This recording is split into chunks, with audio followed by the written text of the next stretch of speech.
Hello, everybody. Welcome back to the Unfuck Yourself podcast. I have the one, the only Queen COO Sarah here with me today.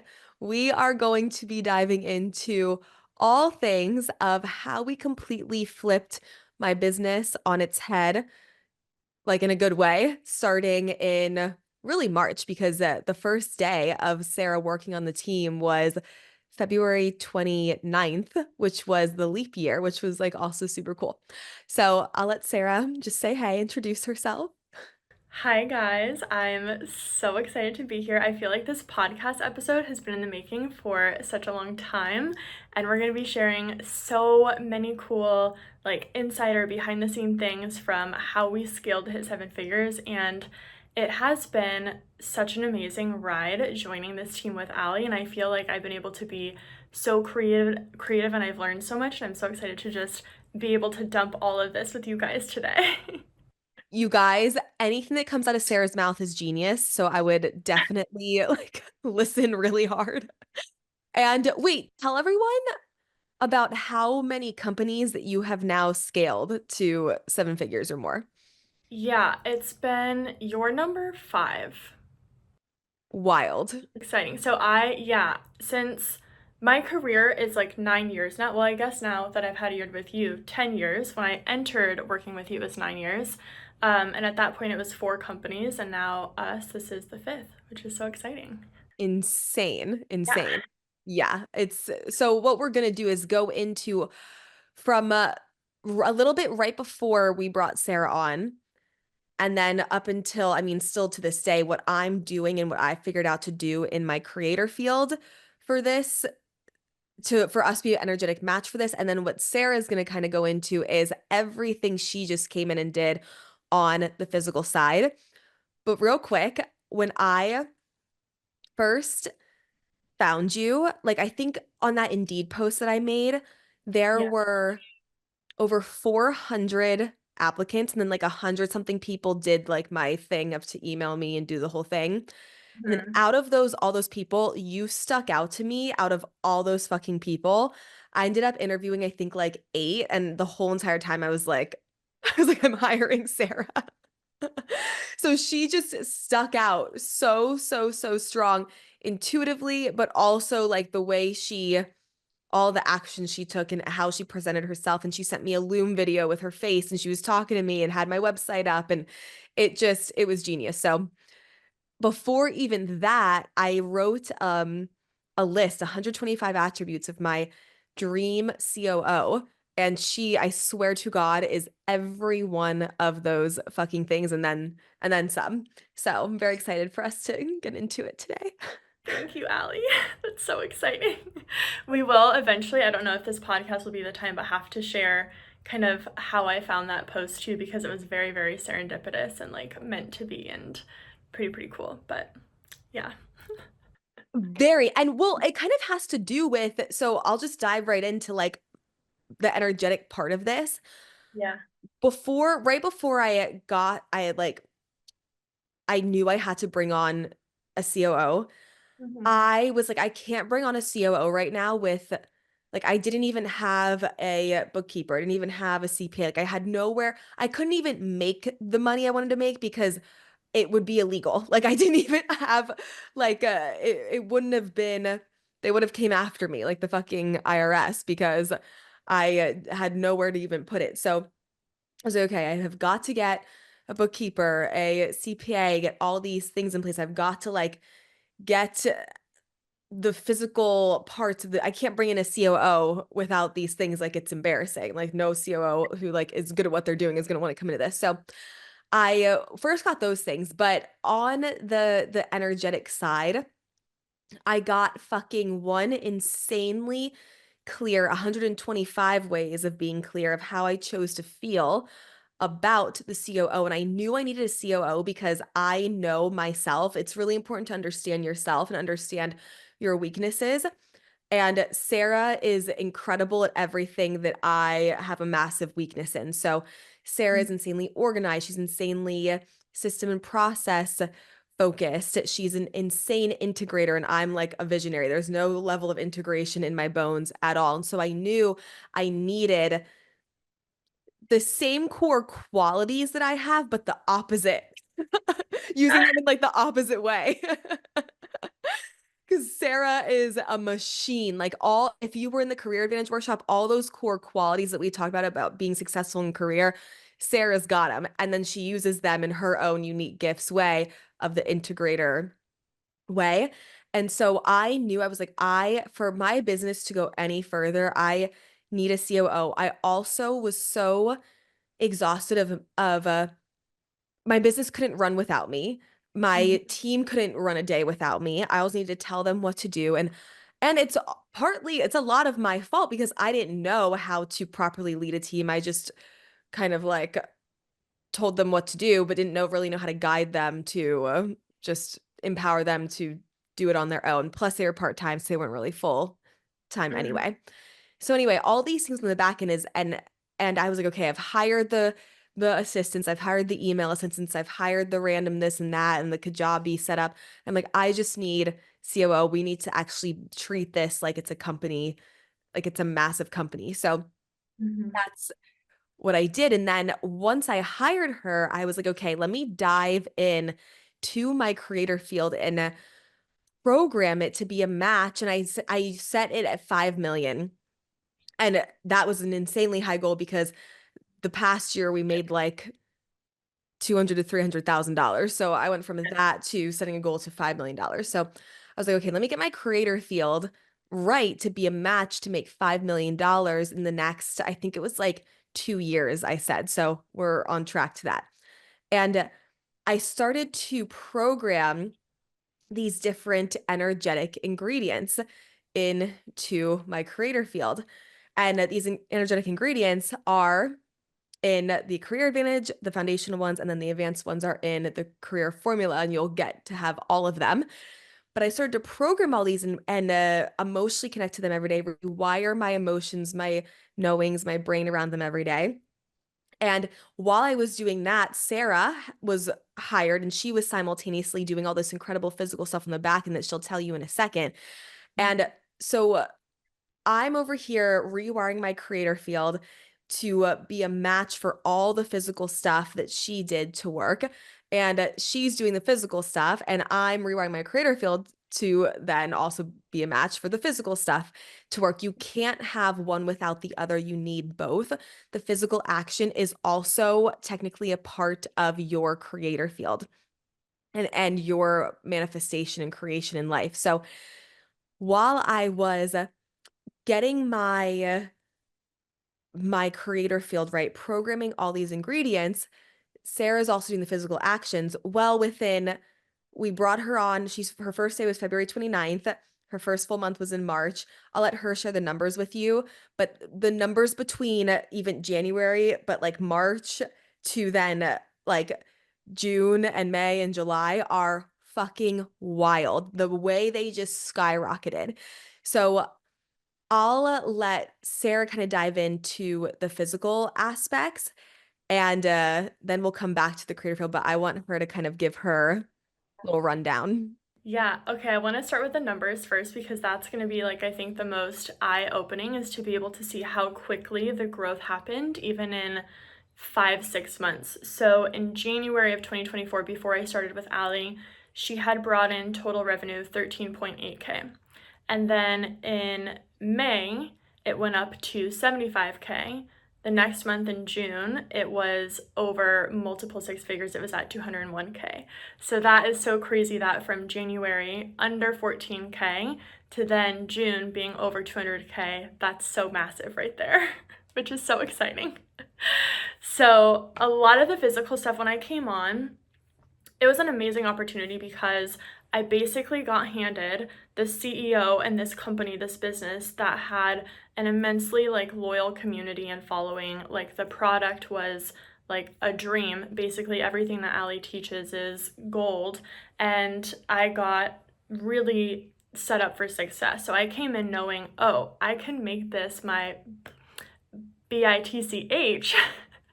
And I was really confident in being able to scale it. So Some of the first things I did, because Allie had a really great recruiting process for me as well, while I was able to kind of sit in on some of her workshops and really see how things were working before I got my offer letter. So I had ideas brewing already, and I noticed there were some holes where money was being left on the table. So one of my big missions for the physical part was to make sure we're never leaving money on the table. So part of that was me listening to what the leads and clientele was saying. So in one of her workshops, she had a Q&A at the end where people were just massively wanting her to read them. And I said, okay, let's do a group reading. That can bring in 20K really quickly. And it did, which was more than what she made in January. So that was a really easy physical thing to be able to implement. Another part of the physical, and I'm going to go high level because I know not every business is the same as our business model. Not everyone is in B2C. Some people might be in B2B here in totally different industries. But I really wanted to make sure the back end was selling for us as well. So, what I mean by that is the CRM, the tool that we use to host all of our emails, our follow-ups, tagging clients, like I wanted there to be automated sales that could push certain courses, solutions, and products to clients in their customer journey that felt really good and authentic to them and was going to be based on their needs. Like if someone buys this, X amount later, they're going to get sold this, or automatic upsells as they're buying this. And that really helped us as well because prior, the company was really reliant and based on just launches or just things that were happening live. Now we're taking all of those live things and all of those recordings and kicking them into the back end as part of the customer journey to get repeat buyers as well. So that was a nice operational overhaul as well. Another thing is as we started to grow, of course, I'm doing all these systems, we are doing launches, and from there, a big focus for me was bringing on the right people. So a lot of that is recruiting and onboarding. Recruiting is super important. Even more important than recruiting is onboarding, making sure that those right people that we've just hired and said yes to are getting the proper like time and attention from you to be set up for success. And we had some trial and error here, but since I've joined, it was the two of us, me and Allie, to now we have 8 full-time dedicated people. So that was massive and helping us scale too. And of course, we tied every single person we brought on to revenue, but Allie couldn't do it all. I couldn't do it all. And we know that in order to be able to continue to scale, we have to bring on people to fill certain seats. Those are 3 big things physically that I did.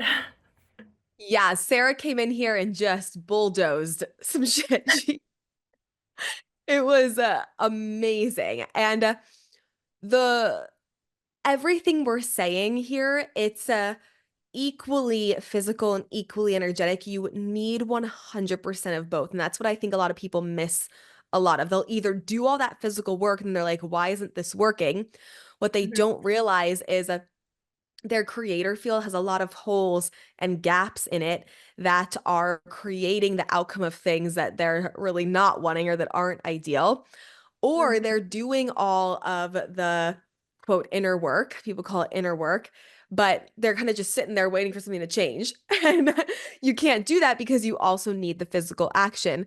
I always say the physical action is not doing the physical action is an equivalent to wanting a pool in your backyard but not digging the hole to put the water in. Like you're just dumping water on the ground, but there's nowhere to like hold or contain the pool.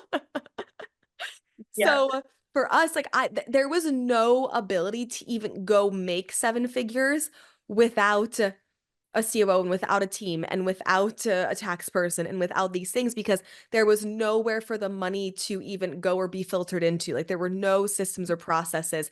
There was no point to ever go viral on social media and have a big influx of people go buy your services from the video because there was nowhere to even hold the people and there was no space set up to even hold the people coming in. So what Sarah did was create a team and turn our systems and processes into something that can hold and sustain a bunch of people coming in at one time. And then why the bunch of people come in at one time is because of the creator field that I have wired and built up for myself. Now, I know a lot of people might have questions of like, does the creator field of your team have to matter?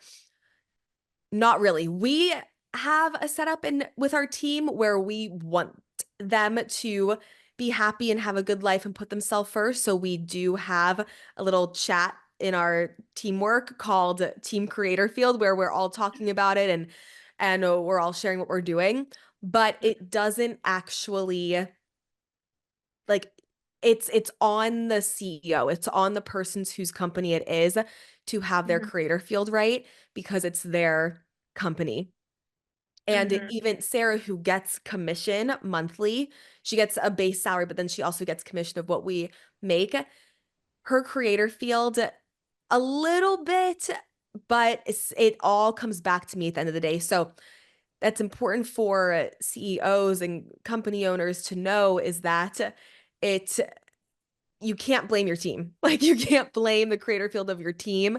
It is your creator field that you have to take radical responsibility for and come back to at the end of the day. So with the Question, question, yes. Allie. Okay, so because I love that, and that's so good to know, because I know you and I have had many conversations about that with the chapters we're experiencing in our business. For employees who are listening to this, will you talk about, because I don't want them to think like, oh, because I'm not an entrepreneur, I don't have as much heavy lifting that I can do here. Talk about that for employees who are in larger companies or even smaller companies, and how that shift could be for them with their creator field. Yes. So I want everyone to think as if your universe is like the only thing that exists. So if you're an employee, you can't blame your boss for you not getting a raise, just like how your boss can't blame you for the company going down, right? So I want you in whatever position you're in, if you're an employee and you're thriving, you love it. If your creator field is not set up to basically have the script written like I'm valuable, I'm the best at what I do, you can't get any better than me. Your leads, your people and your manager, your CEO, your COO, whoever, they're not going to recognize all your strengths. If you're not proud of your accomplishments or praising yourself, they won't be either. And if you haven't heard me talk about the creator field by now, go figure that out in different podcast episodes. So we don't dive into explaining that today. But remember, your creator field is one big concoction of your thoughts, your beliefs, your actions, what you believe to be true on a daily basis. It writes a script. You hand out that script to everyone around you, all people, all place, all situation, all circumstance. So if you're not praising yourself and if you're hard on yourself, you're writing out the script saying, don't praise me and be hard on me. And that's then what you will get back from your boss, from people at work. Someone, Susie, down the street, down the hallway from you at your job, could be doing half the work as you and get the promotion over you because she might be praising herself like 10 more percent than you are. So it has nothing to do with hard work or overdoing it and everything to do with you praising yourself for what you've done. Now, here's the catch. You could be thinking, I'm fucking great at what I do at work, but you could be beating yourself up about how you look physically. Well, that beating yourself up about how you look physically will trickle down and it will affect your career area of life. Because if you're listening to this, I'm sure career is a very high value for you. What your highest value is where your reflections will show up. So, how we clear this is we've got to learn, and we do this. This is what we'll be doing in the career formula is that the ingredients to program into your creator field that basically gets anybody to look at you and be like, this person is the best of the best. They are worth all the money they charge. They are worth the raise. I need this person around. I will do anything to keep them around. I value them so much. We're going to set your creator field up to create a external reality where that's what you're getting sent back to you. Love that. Perfect. Thank you. Yes, of course. So we want to go into just a few of like the controversial unique things we do here that are very, very different from other businesses. And then we got a lot of questions from you on my Instagram the other day that we're very, very excited to answer as many as we can for you. So number one is of the controversial things we do is we use intuition to make decisions. So we don't use like what did the business book say or what did this say? We bring it back to intuition.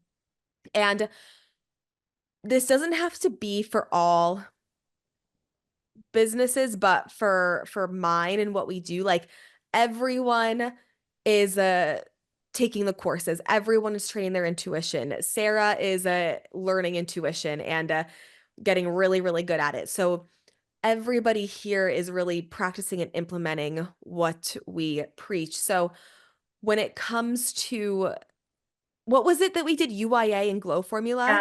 Yeah, can you Yeah. explain that? So, yes. What we did So there? in 2024, I remember Allie and we were having like an in-person intensive. We were in Scottsdale at this like beautiful resort. We're like doing deep diving planning for the company. And one of the things we're trying to figure out is which program to launch next. So it was either going to be UIA or it was going to be Glow. And we just chatted it out, and she ended up asking me like yes or no questions that I had no idea at the time what she was asking me. She just said, Sarah, yes or no. And it was to decide if Glow was going to be launched first or UIA. And the decision, how we structured it and how we ended up building it, ended up bringing us to the seven figures in less than 12 months, which was amazing. So that's one example. Yes, yes. And basically, you can hack the system with that because you can intuitively look in and see launching which one now is going to be more profitable long term. And there's a lot of different intuitive questions that you can ask around that. So, Mm-hmm. one of them could be like, launching UIA in June is blank effective, what percent effective in getting us our 5 million goal, right? And then you can see, oh, it's 78% effective. And you can just, there's a lot of intuitive filters to ask. Also, what we always ask too is what does the audience need right now? Because right now it sounds like we're making it a lot about money, but honestly, one of our core values is like serving people and really listening in intuitively to what they need. So we'll kind of channel the collective of our community and be like, okay, what is like their biggest pain point right now and what can we give them to solve that problem? Career formula. I mean, a lot of people's biggest pain point right now is one, they either don't know what their soul path is or should be or whatever. And then two, they also like want to make more money. Everybody wants to make more money right now, like especially right now. So, and they want to feel like they're doing something they love. People are getting really, really tired and a little more aware and conscious of like, I'm not going to actually spend my life doing something that I fucking hate every day and also not even get the credit for that I deserve at the same time. So, that was a big collective in our community feeling that was coming up. And so we were like, okay, now's the time to Mm-hmm. really launch this. Any other ways you can think of how we use intuition? Yes. Okay. So, another like not as normal one is through our recruiting. So when we are ready to bring new people onto our team, no matter the role, whether it's marketing, whether it's the intuition department, whether it's operations, Allie is obviously the best at this, and we're all learning to get there. But she will scan the level of skill and ability that someone has in the role that they're coming on for. So with marketing, it would be like their level of skill with marketing, with social media, with copywriting, and things like that. So she'll do a percentage of 0 to 100 of how skilled that person is with that specific attribute, which is massively helpful. Yeah, and saves a lot of fucking time and trial and error of things. And it's helpful too because even if someone comes on right away and maybe they're not getting it, but we know their level's really high of being able to highly function, we're then like, oh, okay, they just need 4 months of really kind of not parenting, but for lack of a better word, parenting them and Mm-hmm. showing them the way. And then once they clicks, it's clicks and they're going to just thrive. So it Yeah. helps us know, okay, we have to really invest in this person for like 6 months. And then from there, it's going to click. They're going to just hit the ground running. Mm-hmm. And that's really helpful too, versus like you could get a perfect person there, maybe they're not getting it but they're not supposed to for 4 to 6 months, but you kick them out on the third month, or you get the wrong person in the wrong seat and you're now just prolonging getting the right person in there. Yeah, that's expensive financially and for your time. Yeah. Yeah. 100%.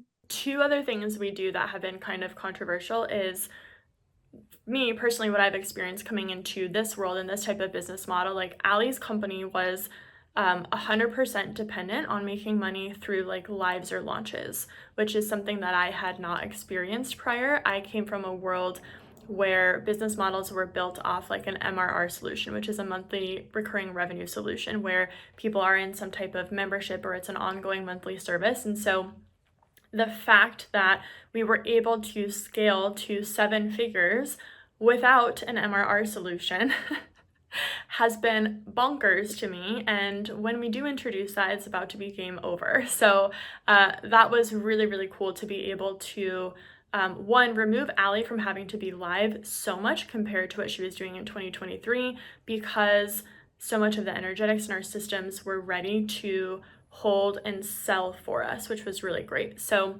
that, and then also how we set goals is controversial, which I will let Allie chat about because I know that's like your favorite thing. My favorite topic.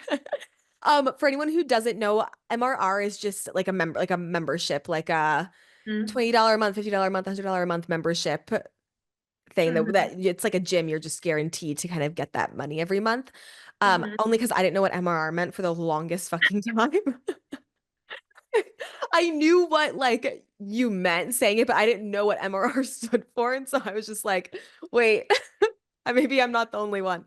So, okay, with goal setting, and you might have just seen I posted like a quick little reel on this on my Instagram. It was like a 2.5 minute reel. But with goal setting financially with a career, we set, we're trained to set like realistic goals. But if you actually subconsciously look in on why you're actually doing that, it's really so you can say you hit a goal and then everyone else can be like, oh my God, yeah, you hit a goal. And then you can kind of feel validated and like you're doing something and like you're successful in life through hitting the goal. Well, I used to do this too, but then I sat down and I asked myself, why do I actually want to hit the goal? Like, why do I care so much about hitting the goal? So then I can say I hit the goal, and then I decided that that will make people trust me and want to work with me because I hit a goal.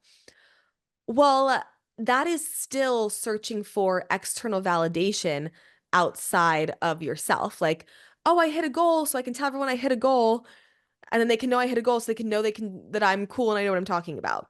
Yeah. And then I said, fuck that. Like, I'd rather set the goals way higher to the point where I'm like, I'm not gonna hit that, and that's okay. I'm just gonna shoot for the fucking stars. And then what happens is we end up hitting fucking half the goals anyway. So when we set the goals insanely, insanely high, what happens is we actually hit way closer to the goal than we ever would have if we would have set a realistic goal.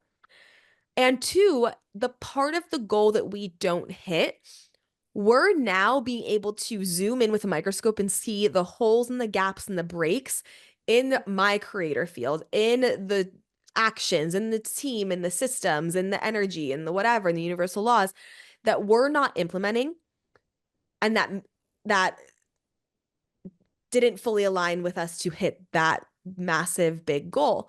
So then all we do is we implement those things and then we end up hitting the massive big goal and we do it way fucking faster. So versus going, oh, we made 200K this month. Let's make 250K next month, or let's make 210K next month, or even 300K next month. I'm like, oh, okay, let's make 500K next month. Let's make 800K. Or, the goal for this next year is like insanely fucking high, right? And because I don't even care if we don't hit it because it's like literally insane to hit. Well, that's also good for hitting the goal because if you don't have the want to hit it, you're more likely to hit it. Anything you want to, any goal that you actually want to hit, you're not going to hit it. Because if your level of want, if your level of emotional want is too high, it will push the other thing away. I will Mm-hmm. say if your level of want's too high, you can kiss it goodbye. Like it will leave. Because if you're wanting, you're basically writing in your script in your creator field, I don't have. And then when you don't have, you're going to create more of not having. And it causes all havoc in your creator field. But when you detach from goals meaning something about you, I don't need to hit the whatever goal, the fucking $100 million goal in 2 years, because I'm just making up a number, but I don't need to hit that to validate me and let me know that I'm good at what I do. I know I'm good at what I do. I feel it internally. I've done the healing work and internal work and self-image work to just know internally I'm good at what I do. I know I was good at what did when I was searching for quarters in my car and doing sessions on my living room floor with no furniture because I couldn't afford it. People were still coming to the sessions because it was me, because I knew I was good at what I did. So I don't no longer need a goal to validate me. So I no longer need to hit the goal. So I make the goal insanely high. So we surpass any goal that we would have like capped at if we made the goal lower. And then the part we didn't hit, we just go in, look at what we missed, implement it, and then we end up hitting the goal and we just do it so much faster. So I'm a big, big fan of making your goals insanely fucking outrageous. Yes. Yeah, and that's been so great for our team to learn too because they know the goals that we're setting. They have their own scorecards and KPIs too, so it goes beyond just a revenue goal for the company. It trickles down into every single team member. And they know that we are not like attaching our value, we're not attaching to the end goal, and that these are really large goals so that we can see where the breaks and opportunities are so that we can be winning faster. So it's good for the entire team as well. Mm-hmm. 100%. And everything to us is a sign that we're making more money. That's a huge thing. Like if we have a day that doesn't hit as well as other days financially or whatever it is, me and COO Sarah are instantly like, this is, and we've trained ourselves on this. Like this, I wasn't always this way. But we've trained ourselves of this is a sign that we're making more money. And we get into why, like, oh, it's showing us this. It showed us we need to implement this. Implementing this is going to skyrocket this. And everything's a sign like that we're making that the company's bringing in more and more money. Mm-hmm. Love. Okay. Should we go into some questions people have? Questions. I'm so excited. Okay, start with yours first. Go into one of yours. Okay, so I'm gonna look at my notes. Someone wrote in, would love to hear about time management, especially when you can't outsource yet. So, totally understand how that goes when you're new in your company and you're just not at a point to where you can bring on a team or outsource a team. I would say the biggest thing you can do for yourself, and this is something we preach at our company as well, is when you're looking at your day, always start with the physical projects and tasks that are going to move the needle the most. So start with tasks that are going to bring in profit, that are going to bring in revenue. So I used to kind of have a routine to where I would log on and I'm zeroing out my email and I'm zeroing out the team chat to make sure everybody else has what they need. I was like, wait, I'm actually not spending the first 30 minutes to hour of my day driving revenue. So flipping that to be able to do tasks that were tied to marketing or sales or whatever that was, optimizing a backend that would help revenue, that's going to be massive for you to bring in more revenue so that you can eventually build your team and bring that on. Another thing that I like physically too is I'm a big time blocker, like time efficiency. Like I do put blocks in my calendar of when I'm working on certain things. We have 8 team members. I have like, I think 3 or 4 direct reports. I stack all of my one-to-one weekly meetings on Mondays, so I just know that's what I'm focusing on. I try to have no meetings on Thursdays and Fridays, so I'm in full implementation mode and can actually get things done. So how you hack your calendar is going to be good for you as well. Then when you are ready to outsource, I think it's really important to know that you don't have to drop like 5K to bring in someone who's really talented and skilled, depending on where you're wanting to fill a seat. I'm a massive fan of also outsourcing overseas. Like I have a lot of experience outsourcing in the Philippines. That's where one of my rock stars that I brought on to Team Alley works, and that's great. She's incredibly, incredibly skilled, and her salary for the US converted to Philippines is very nice, very great for the business budget. So I think it's getting really creative with where you can get your help as well too. Allie, you might have some energetics for that as well that you want to share. Yeah, I think also too, like on the energetic side, hiring people sometimes before it makes logical sense or before you're ready. Like technically, I had no business hiring COO Sarah. And I was like, we're hiring COO Sarah. And then look what happened, right? So it's kind of like sometimes you've got to put the cart before the horse. Even when I first started my business, I hired Queen Jules, who, I mean, I was literally not eating like dinner to pay her. And, but I knew it was helpful and I knew that it was going to pay off. Mhm. So I'm not saying that you have to go like not eat dinner to pay somebody, but that mindset and that mentality is super beneficial to have. Mhm. Love that. Yes. Okay, I have one over here. Tips for finding my soul pull career, any ingredients you can share. So here's my thing with soul pull career. I'm very passionate about this. Everyone thinks their soul pull career is like they've got to be in a career or have a business making money and like that's their soul pull career. But I want to explain something to you. When I was 19, I first started just doing healing work on myself. I discovered that you can heal your trauma. I discovered you can reprogram your brain to have a better, more aligned vision of yourself and who you are and actually see yourself for all that you are. I started training my intuition.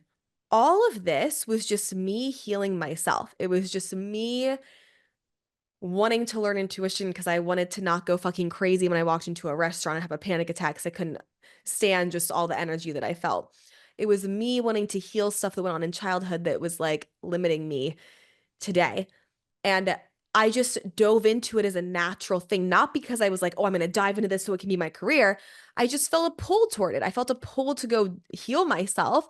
And that pull turned into me being obsessed with healing myself and then seeing it work and then sharing it with my friends and seeing it work and then using my intuition to help other people and seeing it work. And I was like, wait, I want to make a business out of this. It was a very natural pull kind of process. So, whatever you feel drawn to right now, that is your soul pull. Me going to LA because I was a pro dancer was my soul pull because pro dancing got me to LA where I needed to be to wake up to all of this stuff that I now do. So, that was part of my soul pull. Like, you're on your soul pull. And if you just continue to go and lean toward what you feel called to and what you just love to do, that is a part of your soul pull. It's your soul pull right now. So if all you want to do is dive in head first on learning this stuff right now or just learning whatever right now, just dive in and learn it. You're being pulled there for a reason. You're on your soul pull. Trust that that is leading you to whether it's a full-blown career of that thing or whether it's like an idea or whether it's implementing these things to thrive in the career you're in, like trust that. Like your soul pull isn't just like going to make money and having a business or having your dream career tomorrow. Your soul pull is you learning about whatever you feel called to learn about right now. It's diving into whatever you feel called to dive into right now. So that is my TED Talk on soul pull.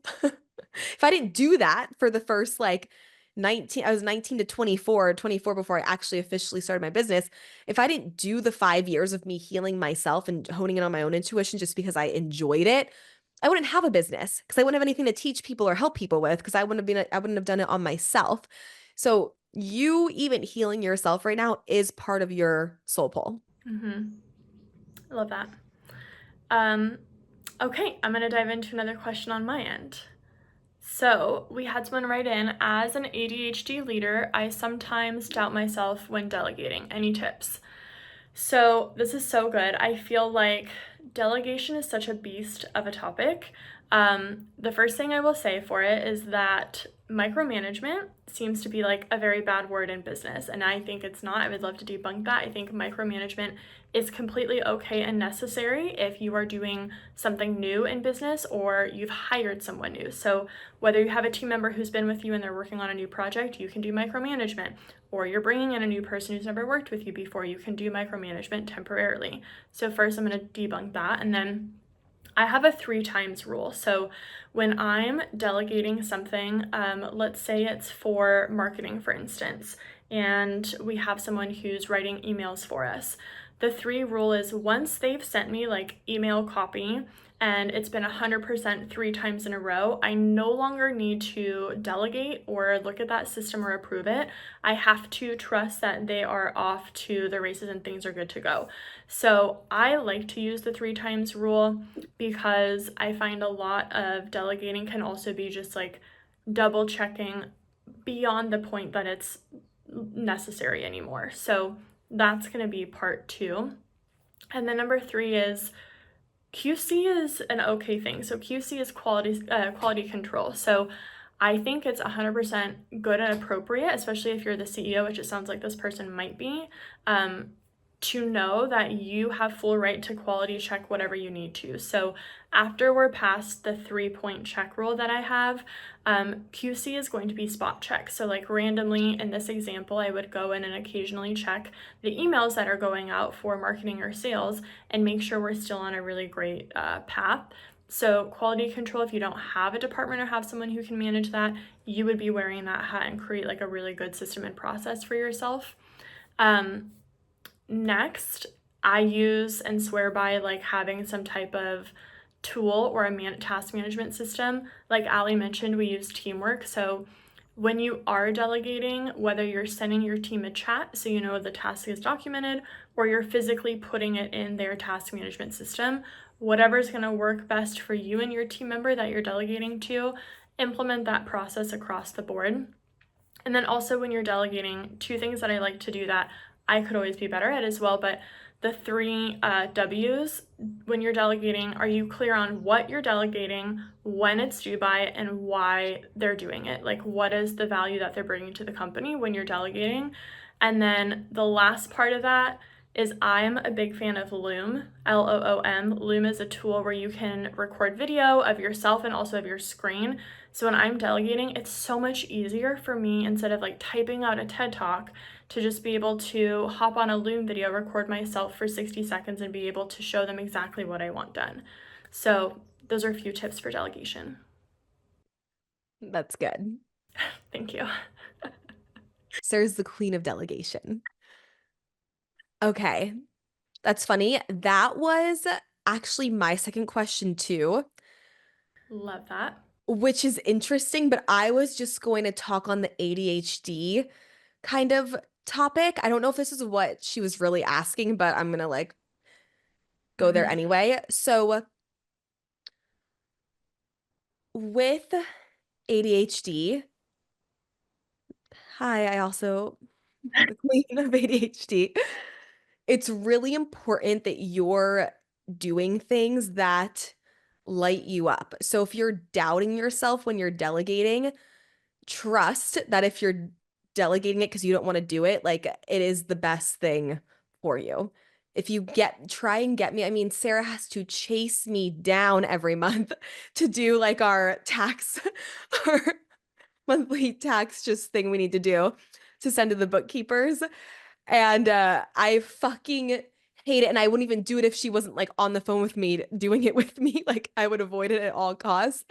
And so, and I'm self-aware that that is not my strength or not my thing. So, which is why Sarah needs to track me down to do it, or else I'm not doing it. So that's like been kind of delegated to her of like, hey, when this comes through, we look at it together because I know myself. So don't be afraid to do that because your time is so much more valuable in the things that you love doing because the things you love doing, you will hyper fixate on, you will be the best at, you'll do it perfectly, and you'll do it in 5 fucking minutes when it would take other people 5 days. So don't be afraid to delegate. Mm-hmm. Yes, 100%. Yes. We've got a good system for that going on here. 100%. We've learned each other's ways. 100%. Yeah. At this point, I can't be bothered to do anything other than like what I love to do, which is like the live stuff, the readings, the podcasts, the like little videos I make. Like, other than that, you're not going to catch me doing it because it will literally suck my energy. And, some people, like someone like a Sarah with her brain, her brain can do things that she doesn't want to do, but it does, and you can correct me, Sarah, if I'm wrong, but yes, it drains you, but it doesn't drain you to the point of like you literally can't do it or you can't focus. She can still focus. Someone with ADHD, like literally, they literally cannot focus. And then sometimes they can't even read what anyone's writing. It's like this dyslexic thing that happens. Anyway, so I know that I am useless in those areas, and I am so much more helpful for my company if I am doing what I'm good at. And so there's no like, don't doubt yourself when delegating at all. Yeah. Yeah, that was perfect and accurate. Yeah. Yes, amazing. Okay. Do you want to do a question since you just answered the same one I did? Let's have you do a different one. Yes, yes. Let's see here. Okay, this is a good one. How to improve social media presence. Mhm. So, controversial. Everyone's going to tell you, go viral, go viral, go viral, get more followers, go viral, get more followers, go viral, get more likes, get more this. No. Take the audience you have and optimize them and create a community and actually care about them. That's one of our strengths over here is when I had 500 followers on Instagram. I had no TikTok at the time. This was in 2020. I made a new Instagram in 2019, or I believe, or 2018. I can't remember, doesn't matter. But I remember significantly in 2020 I had 500 followers on Instagram, and I was making $11,000 to $15,000 a month. And that was all I had. I had no TikTok at the time, nothing, because I built a community and I actually care about the community. I actually want to know them and I actually want to help them and I actually want to know what's going on with them and I actually want to give them tools. And I want them to know me. Like I've always done it. I've been very vulnerable on my Instagram stories. Like I share things that I'm working through when I have a solution to them. I'm not going to just like trauma dump onto you on there. But when I'm working through something that I know and have a solution for, I'm sharing it with you. I'm sharing with you the shit that I went through in the past. I'm sharing all of these things. When you're in my courses and classes, I am sharing the works. You know my whole entire personal life when you're in my courses and classes. So you want to nurture the community that you have. Patrice, our marketing queen who came on, she's like, Allie, I have worked for accounts with 100K, 200K followers on Instagram with not even half the engagement that you have. And Nikki, our guy friend Nikki, and Justin, my fiance Justin, they have gone viral many, many times on Instagram. Like their videos just pop off on there. Justin's account grew very, very fast. Nikki's account grew very, very fast. And they don't have as many people watching their stories as I do. I post a photo with me and Justin. It gets like anywhere from I mean our engagement ones got 2,000, 3,000 likes. He posted it, he's not even hitting the thousands and he has way more Instagram followers than me. More people watch my story than watch theirs, and that's not like digging on them. I'm just giving you an example of they've gone viral way more times, they have way more followers on Instagram, but somehow at now our 14,000 community members on Instagram, like we're having way more interactions and we're having way more like I see the DMs. My team answers the DMs. I'll answer the DMs sometimes. I used to answer my DMs. Now we have intuitive leaders from the team answering them, but I'm also looking at them and answering them too sometimes. So you want to really care. Right now, a lot of people are just focused on more people, more people, more people. But do you care about those people? Do you want to make a community with those people? You've got to really cultivate this desire to create a community and care about people. and optimize that. No point in getting more until you can care and handle and optimize the people you have now. And then to kind of go in hand with that, be authentic and be vulnerable. Mm-hmm. Vulnerability is key. If the people don't feel like they know you, they are not going to trust you. They are not going to buy from you. Mm-hmm. Yeah, and part of the physical part of that too, like what she was saying is we're always in the DMs. Like we do not like to leave people unread. We are always responding and replying to people. Allie is very, very active on her stories and sharing like raw parts of her life too. It is not just a habit of I'm gonna post 5 times this week and then the posts are there. It's also being in the comments, making sure we're responding to people, getting questions done, and like having polls, having the Q&A boxes so that people can immerse themselves in our account. Yeah. Yes, yes. And it's not, you have to authentically want to be there because people are smart. People will feel a shift of your energy in a second. If you don't want to be there and you're just getting on your story because, oh, I listened to this podcast and they told me to get on my story, it's not going to work. You have to authentically care about your community and you have to want to be there and you have to want to share with them and you have to want to let them in on your life and you have to want to know their life. Mm-hmm. Okay. Next question that I have over here. What does Sarah look for in a candidate during the hiring process? I'm so excited about this one because truly, like, I am nuts with the recruiting process. Like, I have such an A to Z program that that'll be fully outlined in Career Formula, but for a very high level here. Um, I'll talk about, so bear with me, guys. I am going to talk about what I look for in candidates, but first I'm going to tell you how I feel like I'm bringing in the right candidates to really protect my time and theirs so that they're fully screened before I even hop on a call with them. So we all know the job posting sites like Indeed. I like to use Indeed only as a platform to get views on an opportunity that I am trying to fill, like on a job listing. So people will go to Indeed, they're looking for jobs, so I'm getting eyeballs on the job post.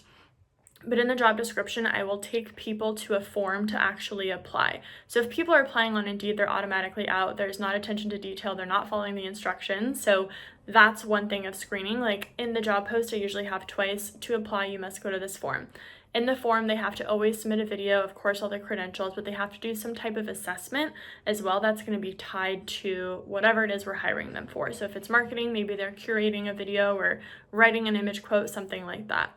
I have a lot more steps from there, but that's 2 things that I'm having them do before 3 things actually. Making sure they're going to go to the form and not apply on Indeed, fill out the form properly, and then that built-in assessment as well. Um, there's more steps that I will cover in the course, but when I'm actually talking to people and I'm on Zoom and I'm interviewing them, there's certain sets of questions that I definitely ask that all have like really high strategy. One thing I always ask, no matter the role, is like, tell me one thing you're obsessed with. This is something that I learned from a previous mentor of mine because this could be something they collect, it could be something they do, it could be an artist. It's super important for me to hear that they have something that they're obsessed with because it means they're passionate and something is driving them. Maybe it's a hobby. That's really big here in our world too. But it also is really cool because if we're on Zoom, when I ask this to people, there's a shift in their energy and I get to see like how they get lit up as well. It's really cool to be able to see like how they handle themselves, how their communication changes, and how they get like really excited and what they share and how much detail. But the biggest thing that I like to look for, long story short now, is when I'm hiring someone, I need to make sure that they can do the thing that I'm hiring them for better than me. And I have really high expectations for how I show up in business. So if I'm hiring someone like an intuitive, like Queen Jana here is an amazing, amazing intuitive. It was like a no-brainer bringing her on. She's a massive resource for me in me growing my intuition and learning that. But anyone I'm going to hire, they have to be able to do the thing, especially if it's a higher level position. If it's an admin role, it's a little bit different, but if it's a higher level position, they need to do the task, the project, the responsibility better than I can. Yes, that's huge for me as well. That's a big one for us. Big Yes. one. Yep. Amazing. Okay, let's see here. Let's see. I have a lot, but let me pick one. There's a lot of soul pull questions. So, where to start when you have no idea what to do? Help with soul pull, and I'm taking career courses but still can't decide what career to do. Kind of circling back to my first thing I answered, short answer, then I'll pick a new question to answer. But it is follow what your pull. It's called soul pull for a reason. Follow just what you're pulled to right now. It does not have to look like a career right now. It doesn't have to make you money right now. If you're pulled to learning sewing, go fucking learn sewing. You'll see why later. If you're pulled to go fucking work, be someone's personal assistant, go fucking do it. You'll see why later. Follow just the pull. If you're pulled to take a course, take the course. You'll see why later. I just felt pulled to go heal myself with zero intention, by the way, of ever starting a business from it. Just go to the pull. You'll see why later. That's very important. I think if you're going to do something so then you can go like I think if I, when I was 19, if I was like, oh, I'm gonna go heal myself so then I can go make money being a healer, it's not then authentic. Like you're doing it for the wrong reasons. Why this turned into a career and something that's actually a super successful one is because I had a passion and I have this desire for people to actually feel better. And then I can get paid back from the universe for that. Like there was no like, oh, I'm gonna learn this and I'm gonna go make money from it. It was like I feel pulled to just go do this for myself. Oh my God, it works so well. Oh my God, I can't shut the fuck up about it because it works so well. And that's you just gotta follow the pull and don't ask questions, just follow the pull and you'll see why later that is your soul pull. Um, Another one on here is do you pay for the things in place before the people come? Like set up membership before the people come? Yes, because it's kind of like building a pool. If I want to put water in the I can't just dump water in the grass, water being the people. I need somewhere for the water to go. You need somewhere for the people to go. And you're also kind of like digging the hole literally, and it has to get filled. Like you can't be out of balance. You can't just have a hole without it getting filled. So, yes, set up the membership before people sign up so that they feel like they're getting a place to be held in. They feel like they're getting a place that's like a little home for them. And so they feel like loved in that. Sarah, do you have anything to say about that?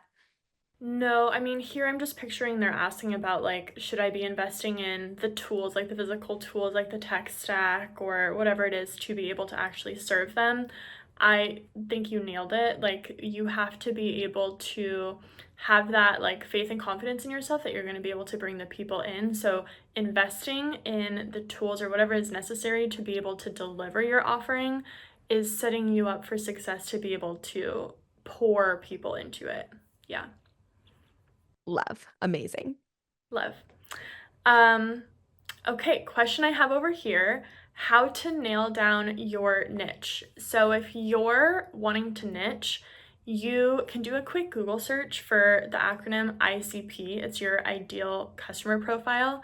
Ali and I have done this a little bit briefly. So you can really look at like existing clients you have that are like your most loyal, your highest paying, the ones that really like get you excited. You love the relationship you have with those clients, and really figure out like all the details about who that client is, how much they make in their careers, their gender, like where they live, their interests, and you can build like a niche around that.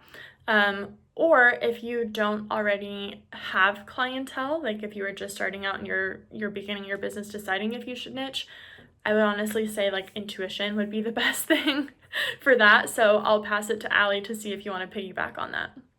Yeah. So there was a podcast one time I listened to a long time ago. It was, I don't know his name, but the founder of Lululemon, he said he created one person and built all of Lululemon off of that one person. It was like a mom who just dropped off her kids from or at school and she wants to go. It like was this whole character he built and created the whole entire brand off of that one person. So to not and why that worked when I look into the energetics of why that worked is because he was really, really clear on who he knew it was for. Because he was clear on that, he was confident. Because he was confident, then other people were confident in his brand. And so now, I mean, you see 12-year-olds getting it, you see 80-year-olds getting it, you see the mom get it, right? You see everybody getting Lululemon. You see I wore it a lot when I was dancing, but then you see like moms going to yoga getting, I mean, everyone gets it because of him just being committed to that one character. Because what it created in his creator field is this rootedness of like, this is perfect for this person. When it's this is perfect for this person, people go, this is perfect for me. So I was like, huh, I like, because I was able to lower the veil and see intuitively if like how that worked so well and why that works so well for his field. I do the same thing.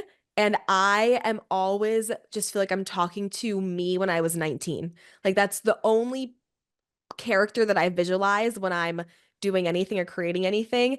It's me when I was 19 or me when I was 20. Or if it's an advanced thing, it's me when I was 24. And I'm just doing that to one person because I know how much it benefited me and how much I fucking loved it. Well, that now writes a script of this is insanely fucking beneficial. I'm going to love this. So then everyone feels this is insanely beneficial. I'm going to love this. And we get people who are in their 50s, who are in their 40s, who are fucking 18, right? So it's we get predominantly women, a few men here and there, but I'm literally thinking of one person when I'm doing anything. I love that. I actually didn't know that. Hmm. That's pretty cool. Yeah. Yeah. And it can be for anybody, but it allows me to have a vision and think what would that version of me like? Mm, And then I can get really rooted to that really easily because I know I would like it. Then in my mhm, creator field, it writes a script of like, I fucking need this. This is insanely valuable. Like, I like this. And then so mm. that applies to then anyone who sees it. Yes. Okay, let's have you do another question. Amazing. Okay, let's see here. When or what if you start working on a business and then lose passion for it? Is it not soul pull or stop? Okay, I know what you're saying. So, what if you start working on a business and then lose passion for it? Well, one, ask yourself this question. If I made, I don't know, what's a big number for you? $20 million, $30 million. If you already made $30 million, $100 million, like whatever would be a massive number for you. If I made this year, would I have passion for it? I would ask yourself, I would ask yourself that because a lot of people will lose the passion because they feel like they're not seeing the results. And what I have to say to that is my thing I always say of you're a fucking bamboo tree. A bamboo tree grows underground. For 6 to 7 fucking years, you don't see it growing at all. From the human eye, if you're on top of the ground, you looks like nothing's happening. One day overnight, this is real, what actually happens. It sprouts up literally 60 to 70 feet. And so that might be the phase you're in right now. You might be the bamboo tree growing underground and planting your roots and doing the thing. And that's where you have to find the passion for it in that it's like what you fucking love to. You've got to go back to your heart and your soul and remind yourself why you actually love to do this. Like, I actually love to just fucking help people and use my intuition and geek out on universal laws. Like, I actually fucking love it. You gave me a mic and told me to talk about dark forces all day long. Sign me the fuck up. Like, I just thoroughly enjoy it. It does not feel like work to me. And so, if you're losing your passion, you've got to ask yourself, if I made X amount doing it this year, would my passion still be there? And that will give you your answer if you should stop or not. That's so good. Um, okay, another question on my end. Sarah's career journey. Curious about her earlier roles. Was she always an ops? I'm personally very excited to share this. So, I'm gonna say like my career journey, it started after college, but let's go ahead and do the last 10 years. I'm 33 now. So, I was the number two continuously at different startups before I started my own venture, which was really exciting. And again, helping them scale to seven figures, but I was not always in operations roles. My first like real full-time job, I came in as a marketing assistant at this agency, and I think that's helped me tremendously and transfer it to every other company that I was at because I really got to understand how to talk to an audience, how to be creative in marketing. And 10 years ago, marketing looked a little different than it did now. So it was really cool to be able to figure out like grassroots marketing outside of even just social media. From there, I became the director of marketing at that agency, but I was doing all the ops and at that point too. Like I was doing recruiting, I was doing hiring, I was doing system building, and then went to another company where I was the marketing director, still had this pool for operations and leadership and systems. Eventually, one of my mentors who knew this said, well, start this company with me. I can't pay you, but let's see what happens. And I was like, sold, let's do this. And she is just like a soul sister to me. And we got to, starting in 2018, I was her director of ops, she was the CEO, and it's this company that we were able to eventually scale from the two of us to over 60 full-time team members. And I worked my way up to be her COO, but I was finally in a place where I was able to use my marketing background because this was a marketing agency, but really I was wearing an ops hat as well. But because it was a company of two, I was doing all sales calls, all demos, all sales follow up, all onboarding clients, the fulfillment for clients, except for graphic design, but I was doing like content curating and writing and all the ops too. So I really learned how to grow and start a company and build it, which was a blast. That company then, we scaled it to its first trailing 12 of seven figures in less than 3 years, meaning looking at 12 consecutive months, it got to seven figures. So that was awesome. Then we eventually, what was this, like 3 years ago, we sold that company. And that was like one of my favorite things where I learned I also have a passion for the acquisition world. I got to go through all of due diligence and working with the brokers and the buyers and being able to understand how to transfer all of these SOPs to the new buyers. Was then asked to step into from the COO role to the CEO role. I was like, okay, this will be fun. Let's see how this goes. Knowing in the back of my mind, I wanted to start my own thing. So I was in that position for a year, which is where I learned how important it is to have a really highly trained number two by your side when I was wearing that CEO hat.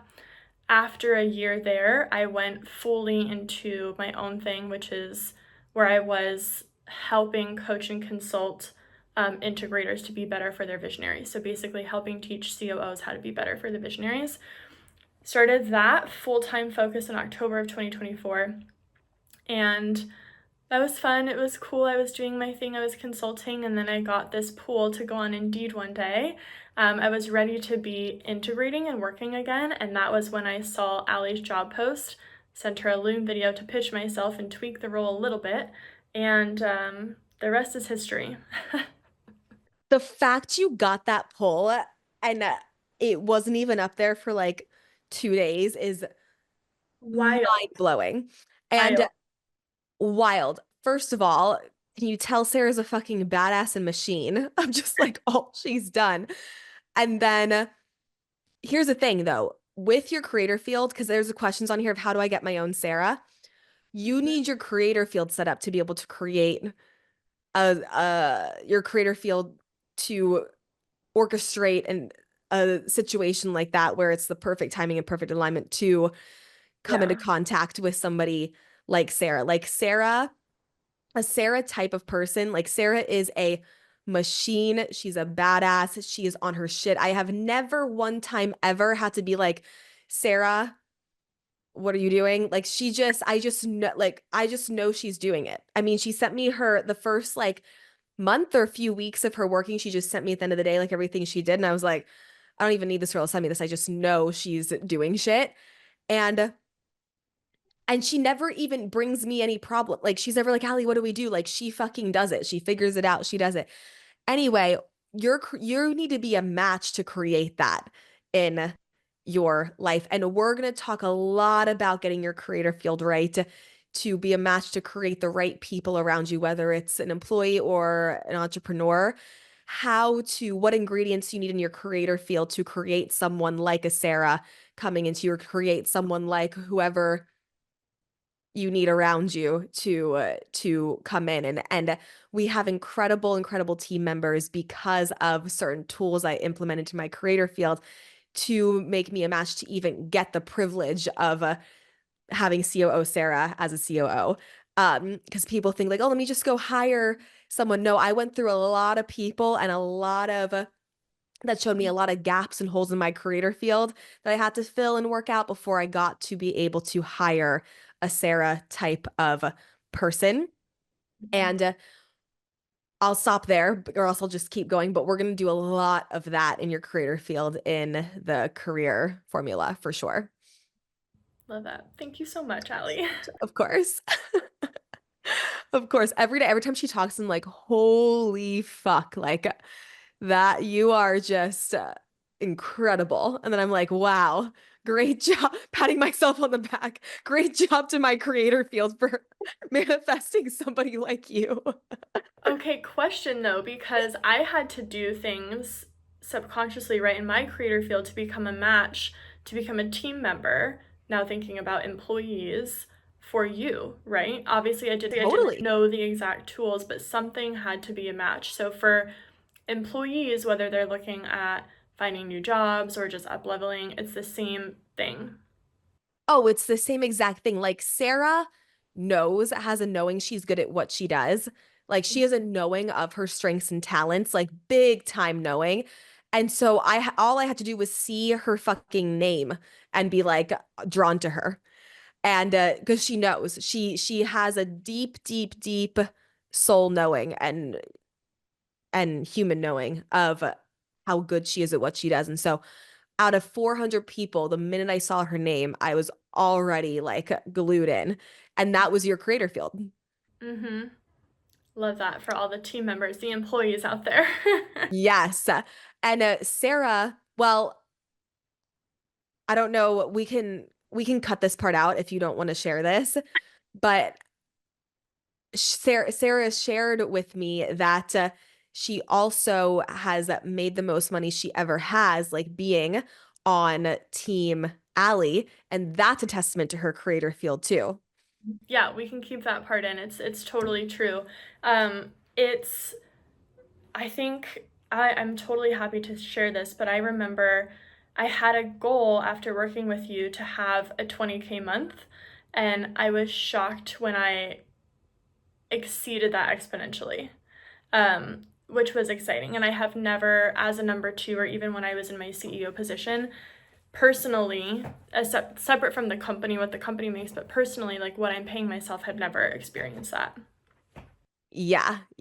And her creator field had to have the right things in it for that to happen. So whether you are a team member of somewhere or whether you're the CEO or whoever you are, like your creator field is essential and understanding it and understanding universal laws are essential to creating the earning more aspect.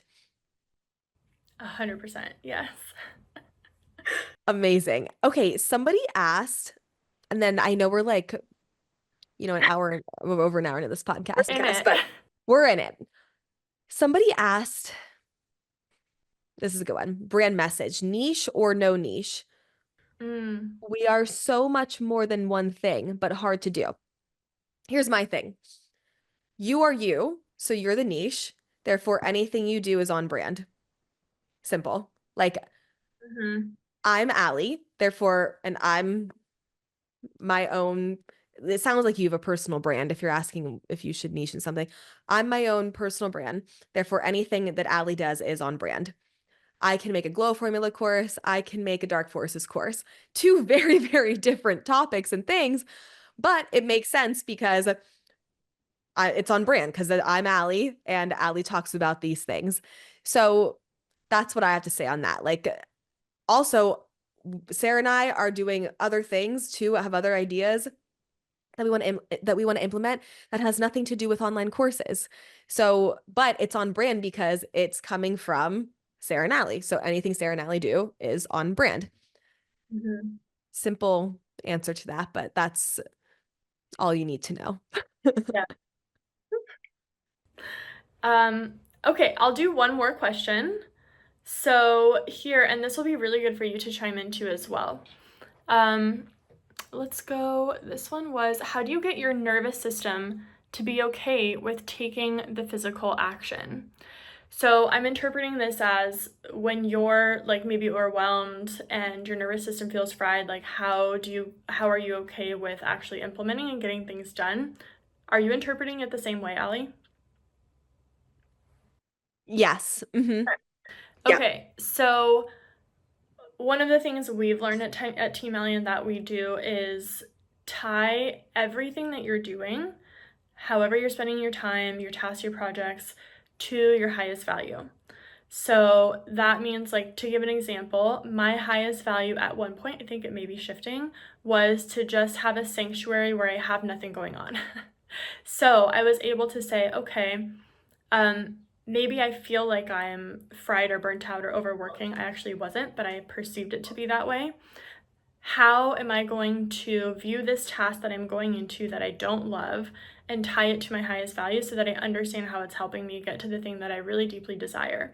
So we were hiring, I think, like 3 new team members over the course of 1 month, and I was training all of them. But every single minute I spent developing SOPs for them or training videos or one on ones, um, even though I felt like, okay, this might be taking me away from focus on other revenue, that was tying me to my highest value of getting to a place where I had space and nothing going on because we're building A+ team players and they're already coming in with these massive skills, and now we're just helping them get to really like rock star places. So that's kind of an example. So always tie everything you're doing, especially the stuff that you don't like, to your highest value. Um, Another thing we do is always make sure you're prioritizing yourself in the morning before you're logging on. That could be like Allie loves to go to the gym. I love to make myself breakfast, whatever that looks like. Make sure you're doing things for yourself physically and energetically before you log on. That's going to set a better tone. And then I think time management and efficiency are really big too. But Allie, I'll let you have the floor from here. That's exactly what I would say. Okay. Yeah, spot on. What Perfect. Sarah just We did said it. is my answer. Okay, that's great. Okay, I have one more here that will do. And well, okay. Which one do I want to pick of these two? I'm going to speed round both of these because I think a lot of people have both of these questions. So, one is, what have you learned works well when marketing on Instagram? One of my favorite topics. I am a psychopath with marketing. Like, we went through, was it two different marketing people or one before we found Patrice? Was it one? Maybe it wasn't that many. Maybe it was one. Two? Technically two, one in the Philippines and one here in the States. Right. Two. Okay. So, and Sarah's insanely good at marketing, and I have an eye for marketing too. And so we are like, listen, if you are not better than us, like you are out with marketing. And then we found Queen Patrice, and now she gets it. So, but my thing with marketing is there's a law called the law of opposing forces. If you really want someone to buy something, they're really not going to want to buy it.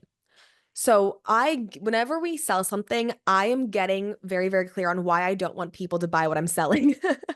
And there are many modules on this in the career formula that we'll dive deeper into. But I get really clear on why I don't want people to buy what I'm selling.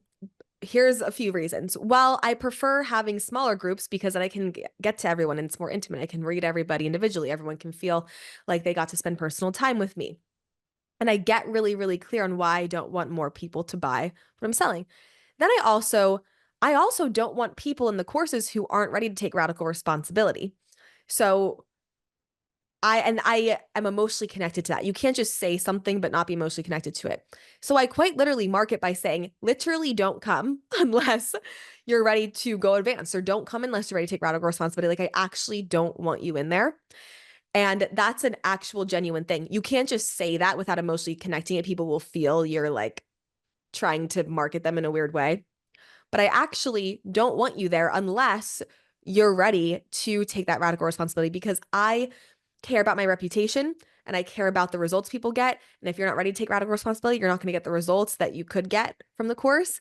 And I care about that. So when I market, literally, I'm like, don't come. And law of opposing forces, if I'm saying don't come, people are like, I want to come.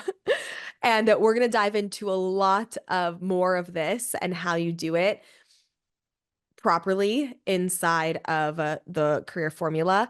But that's like my favorite fucking marketing tip. The other one, real quick, is starting a business. How do you take the leap of faith to go all in? This would be what I would say is just an unconditional, radical knowing, not belief, knowing that you are the best of the best. Like, if you can get rooted, and we work a lot on this in Career Formula too, but if you can get rooted to I am the best of the fucking best, that will drive you. Mm-hmm. That was perfect. Amazing. You Well guys, said. thanks for coming to our community podcast today. Had a blast. That was We so had a fun. blast. Okay, so let us know how you like this. DM me. Let me know your thoughts. Let me know how you liked it. Let me know any like light bulbs, moments that went off for you. And then if you want the Career Advantage workshop replay, that's the 2 hour workshop. It is now a 3.5 hour workshop because we went 3.5 hours. That's in the show notes for you. And then the Career Formula program with me and COO Sarah leading it is open. And there's also a VIP option that is open for you now as well. We will see you guys in the next episode. Thank you. Goodbye. Goodbye.